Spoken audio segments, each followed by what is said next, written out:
Pinball machine buyers often pay far too much for neglected second-hand games. In this show, you'll learn how to determine the condition of any pinball machine and avoid losing a lot of money.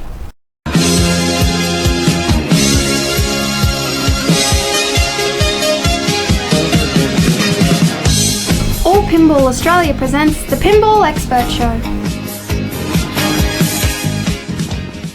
I'm Mark Snyder, the founder of Pinball Expert. This happens so often. Someone buys a used pinball machine that seemed okay at the time, but problems soon surface. An inspection before you buy is essential and only takes a few minutes to do.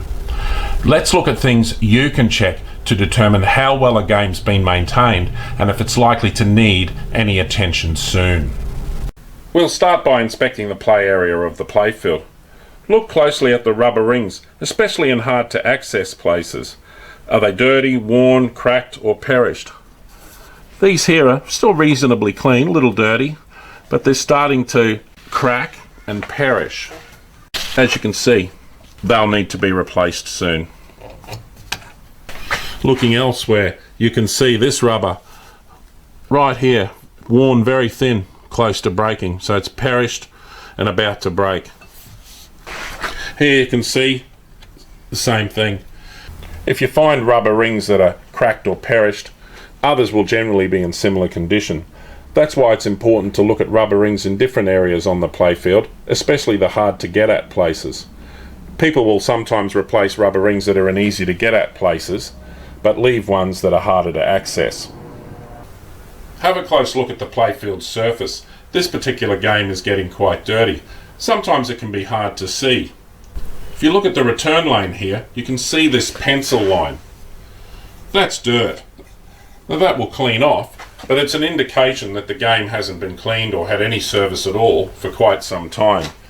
In fact, it's probably been 1,000 games, maybe 2,000, since anyone's even cleaned the surface. There, as you can see, really quite dirty. And be sure to look behind the rubber rings. Look at the plastic posts and look for blown light bulbs. This game seems to have most of its light bulbs going. I'll note here rubber is missing altogether and been missing for quite some time. You can see the ball's been hitting against the post.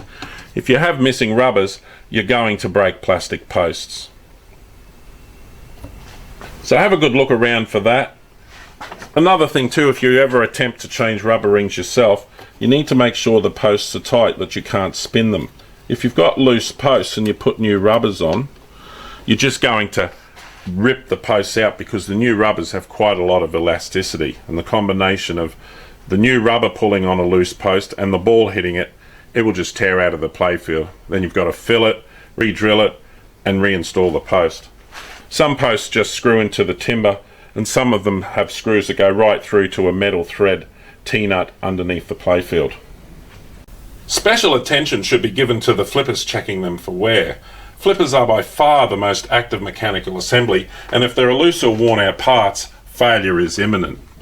Check each flipper by holding in the button and moving the bat by hand to check for end play. As you can see, this flipper has excessive play. A good flipper would only have about this much play.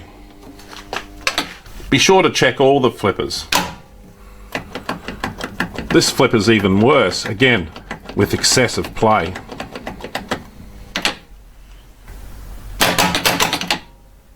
These flippers are sloppy with inconsistent power, preventing the player making accurate shots.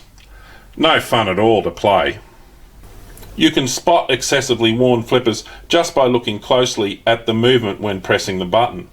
The flipper will appear loose or sloppy by flipping up higher than the normal up position and falling back a little, as you can see here.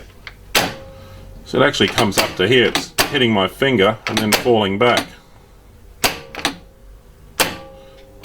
Very, very sloppy. Both these flipper assemblies need immediate attention. Okay, we'll move over to a different game now, but essentially all the inspection procedures are valid for every game. So we're just going to lift the playfield up.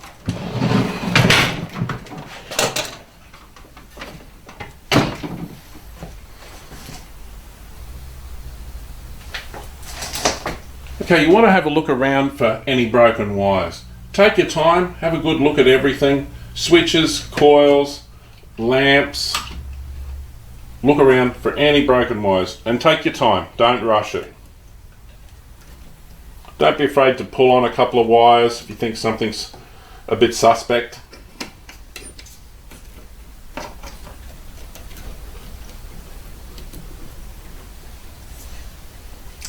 The other thing you want to do is have a look at all your mechanical assemblies. Look for any missing screws. Check see things are tight, Grab hold of the coils. They shouldn't move in their assemblies much. A little bit of play's fine, but they shouldn't really be rattling around.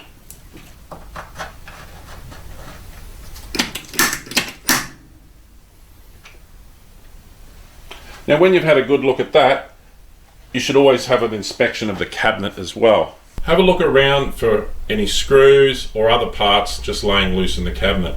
They may well have fallen off something on the playfield. Okay, now we're going to play the game. Turn the machine on.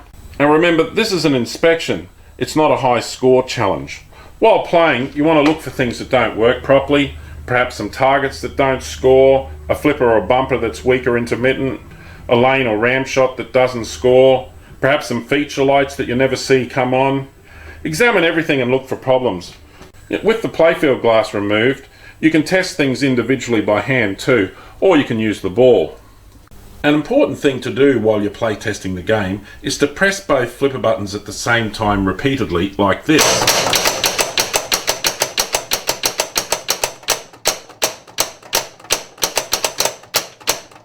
Do this for about 10 or 15 seconds, a few separate times. If the game resets or switches off, you definitely have a fault.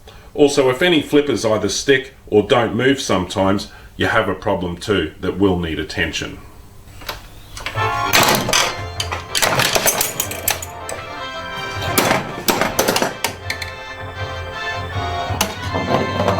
You can flip the ball around for a little while just to see if the flippers and kickers, that sort of thing, are working well.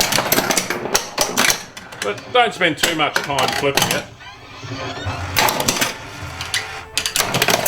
Maybe play a couple of balls, spend 3 or 4 minutes flipping the ball around, looking for problems. If you don't see anything, I recommend you take the ball and just check targets, check kickers.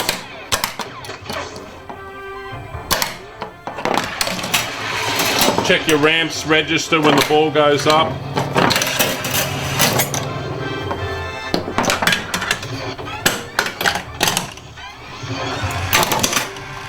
A well-maintained game will play smoothly, won't have any problems, everything will be consistent, it'll look good, and everything works well. Now we'll look at the head box. This is an equally important area to inspect. Look at the back glass. Is it well lit? Look at the score displays. Are any dim or flickering? Do they read correctly? Do all the digits, dots, or display screens work properly? This one appears to be fine. But if you look closely, there's a column of dots that actually aren't working on this display. You'll see that in a moment when we get a more complete screen to look at. Right here. There you can see it. Now that's a very minor fault and one that's not likely to get worse, but it is worth noting as it may help you negotiate a lower price.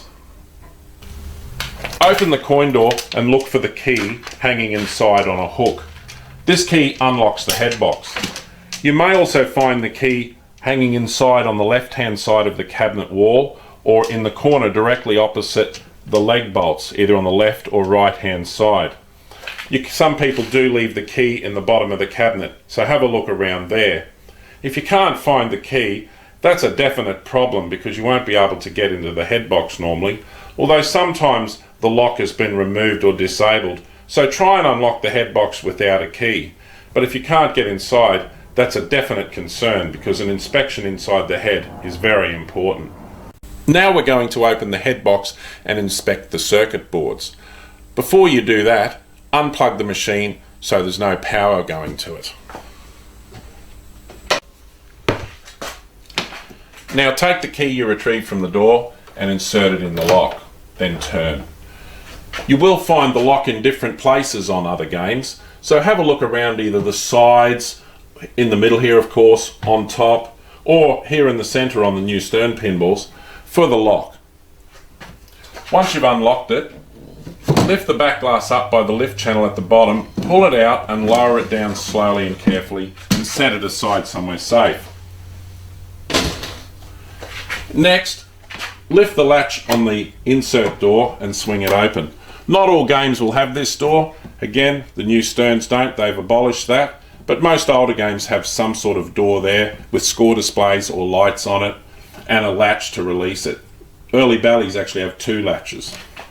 Now on this game you can also lift the speaker panel up and lower it down to gain better access so you can completely inspect the entire head box.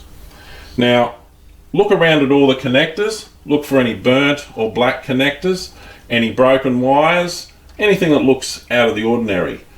Make sure none of the circuit boards are loose, they're all screwed in firmly. So have a good look, take your time, examine the circuit boards themselves, examine all the connectors. In particular, if you see batteries, have a close look at them and see if there's any corrosion on them from leakage, be it past or present. In this particular game, we've relocated the batteries, which would normally be located here on the CPU, down here into the corner of the head box. That way, if they are forgotten about and leak, which is often the case, they won't cause any damage to the electronics. Now when you've finished your inspection, assemble the machine reverse to what you just did. Close it up. Put the back glass back in. Top goes in first. Then you lift the bottom in, lower it down. And that's pretty much the same on all pinballs, with the exception of some electromechanical pinballs from the 70s and older. And don't forget to lock it back up and hang the key back on the front door. And don't lose the key. That covers the basic things you should inspect before buying a used pinball machine. And this applies to every game, regardless of age or brand. Remember, if you're located in Brisbane or a surrounding area, you can contact us for expert technical help or advice repairing your pinball machine or arcade video game. And please tap the like icon and leave any comments below. Your suggestions for future shows are very welcome. And while you're here, have a look at our other shows too. Be sure to tap the red subscribe button and you'll be notified when we add new shows. I'm Mark Snyder. Thanks for watching Pinball Expert. See you next time. The Pinball Expert Show is produced by All Pinball Australia.